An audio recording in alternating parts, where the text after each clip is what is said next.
మాజీ మంత్రి YCP senior నేత జోగి రమేష్ ఇంట్లో ఏసీబీ సోదాలు చేస్తోంది.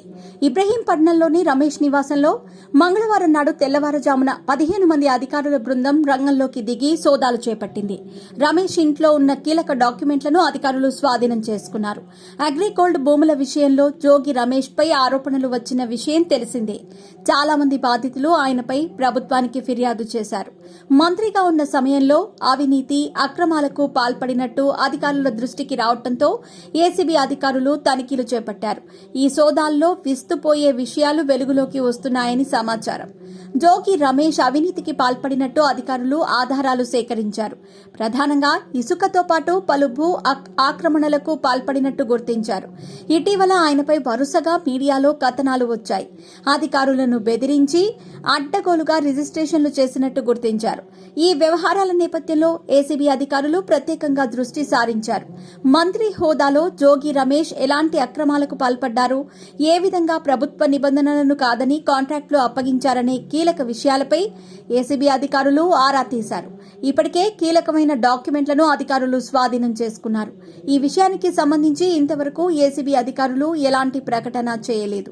అయితే గతంలో జోగి రమేష్ కుటుంబం అగ్రిగోల్డ్ భూములను చెరబట్టింది. సిఐడి స్వాధీనంలో ఉన్న భూములను దర్జాగా కబ్జా చేసి అప్పనంగా 5 కోట్ల పైచీలుకు సొమ్ము చేసుకుంది.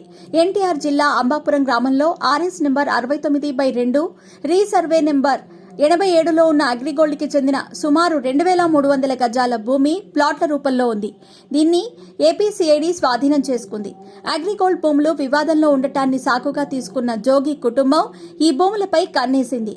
జోగి రమేష్ బాబాయి అయిన జోగి వెంకటేశ్వరరావు, జోగి తనయుడు జోగి రాజీవ్ కలిసి చెరో 1086, 1074 గజాలను తమ పేరుతో రాయించుకున్నారు.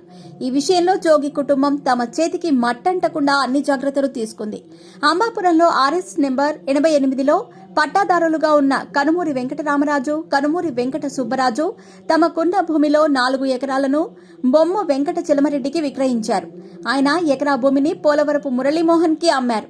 ఆయన మహాలక్ష్మి ప్రాపర్టీస్ అండ్ ఇన్వెస్ట్మెంట్స్ కి చెందిన అడుసుమిల్లి మోహన రామదాస్ కు 3800 గజాలు విక్రయించారు.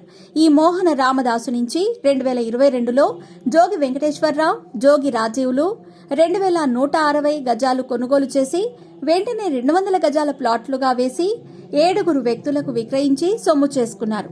ఇక్కడే జోగి కుటుంబం తెలివితేటలు ఉపయోగించింది. సర్వే నెంబర్ 88లో కొనుగోలు చేసినట్లుగా చూపిన భూమి దస్తావేజుల్లో తప్పు దొర్లిందని పేర్కొంటూ 2023లో స్వీయ సవరణ చేయించారు. ఆ సమయంలో అగ్రిగోల్డ్ భూములున్న సర్వే నెంబర్ 87ను అసలుదిగా పేర్కొన్నారు.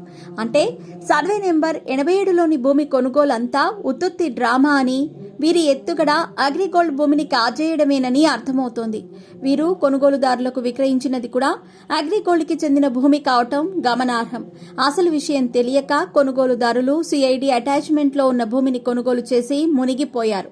విక్రయించగా మిగిలిన 800 గజాల్లో జోగి కుటుంబం ప్రహారీ నిర్మించుకునే ప్రయత్నంలో ఉండగా అగ్రిగోల్డ్ కి చెందిన అవ్వ వెంకటశేషు నారాయణరావు విజయవాడ 2 టౌన్ పోలీసులకు ఫిర్యాదు చేశారు. పోలీసుల ఫిర్యాదు అనంతరం విజయవాడ రూరల్ తహసీల్దార్ నివేదిక మేరకు వివాదాస్పద అగ్రిగోల్డ్ భూములను జోగి కుటుంబం విక్రయించినట్టు స్పష్టమవుతోంది.